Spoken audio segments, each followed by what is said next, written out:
Густа магла, мирис на чад и опасни честици во воздухот, кои ги надминуваат сите дозволени граници. Скопје јутрина во 8 во загадено сивило. На наше рамниште по загаденост, деновиве се само Индија, Пакистан и Кина. Вонредни мерки пак се уште не се опција. Надлежните и денеска излегува со препораки. Апелираат граѓаните да не излегуваат од дома без потреба и да не возат автомобили. Имаме два прага, праг на информирање и праг на алармирање. Денеска, преку нашето министерство, до сите институции испратено дека е надминат прагот на информирање, односно сме во состојба на информирање, во кој што стојат оние препораки за стандардните, за да не се излегува, јавен превоз да се користи, повеќе граѓани ако може да бидат во едно возило. Оние што мора да бидат на отворено пак, се чини единствено нешто што им преостанува е носењето заштитна маска, која периодов се почесто се гледа низ центарот на градот.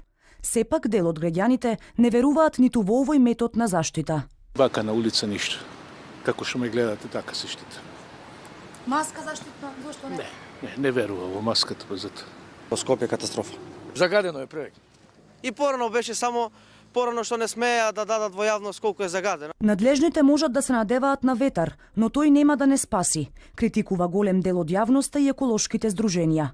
Скептични се и за владиниот план за чист воздух, кој велат дека без конкретни рокови, јасно распределени обврски и пари, нема да даде резултати. Немаме одговорност, немаме тамо назначување кој сегмент, кој функционер, за која од типот на мерките е надлежан, која институција што треба да преземе, во кои рокови и конечно за колкави средства станува збор, како ќе бидат тие малкуте средства кои што се одвоени за една стратешка цел како борба против загадување, значи 1,6 милиони евра, како ќе бидат прераспределени, како ќе бидат користени, кој ќе ги контролира и така натаму, значи повеќе да речеме како еден список на желби. Одговорноста е клучен фактор за ефикасна борба против загадувањето, посочува активистката Пешева, и вели мора да се стави крај на праксата, индивидуалците надлежни за овој проблем да се кријат зад своите институции.